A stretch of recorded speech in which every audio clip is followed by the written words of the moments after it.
Kratos was never just a god. He was a man shaped by a harrowing path, one that taught him the world was built on war. Family, care, love, all of it was taken from him when he was tricked into doing the unthinkable. From that moment on, he lived trapped in regret, consumed by hunger for blood and vengeance. But what he didn't know was that all of this pain was leading him towards a lesson he never expected to learn. Born in the Greek city-state of Sparta, a son of Zeus and Callisto, he was never raised to be a man. He was shaped into a weapon. A Spartan general trained for only one thing: war. But when he met his match, outnumbered by the barbarians of the East, he faced death. And in that moment, he made a choice that would change everything. He gave his soul to Ares in exchange for victory. Ares!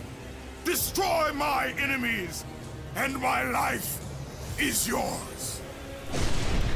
And in that instant, he became something else. Wielding the blades of chaos, he slaughtered his enemy before the eyes of his army. He turned the tides around in 1 second. They saw a god. But what Kratos didn't see at the time was the cost. This deal he made with Ares carried a much greater price than victory. He just didn't know it yet. By this point in his life, Kratos was driven by blood and pride. He believed that he was fighting for honor, becoming something greater. But one night, the deal that lifted him to the top came back to claim its price. During a raid on a sacred village, Ares betrayed him, and without his knowledge, his wife and child were brought there. And in his blind rage, Kratos did the unthinkable. He destroyed everything in that temple, not knowing the truth until it was too late.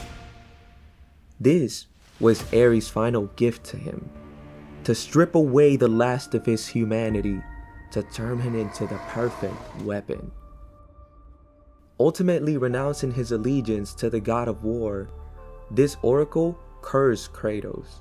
His family's ashes now were bound to his skin, a reminder that he could never wash away. And from that moment on, he became the ghost of Sparta. Trying to outrun his past, he turned his rage towards Olympus, not for glory, but it was for answers. This memory of what he had done slowly broke him. He searched through oracles, gods, through fate itself, begging for redemption. But when it never came, he chose war. He tore through the Greek gods, putting his nightmares behind every single punch, all because he wanted eternal silence. Even after killing Ares, taking the throne, being crowned god of war, it wasn't enough. The gods did promise to forgive his sins, but they never said they could take away his nightmares. And when he realized he would never escape them, no man, no god could ever forget the terrible deeds you have done. He didn't raise his blades. He ran, not from those gods, but from the world and from himself. Years later, after being forced to live, Kratos walked away from all of that madness of Greece. He faded into the cold forests of the north and found a new life, a wife and a son named Atreus, a child who one day also be known as Loki. But fatherhood frightened him way more than any war he had ever faced, more than any god. He knew he had to learn control, to cage the rage before it consumed what little he had left. When his wife passed, her final wish was simple: to have her ashes scattered from the highest mountain in their realm, and that became Kratos' true test, a true test of restraint. But every time his son was in danger, it was like starting all over. For him, teaching a child how to live is far harder than teaching him how to fight, especially when that child is also a god. I was born a god, and so were you. Kratos learned that being a god was more than just a title and power.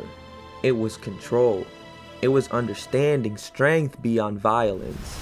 He chose what was best for him and his family at the end. Love and protection, even when most times it felt unfamiliar to him. I would say that he won because he changed. Destruction was never the answer, and the greatest battle a man can fight is the one inside himself.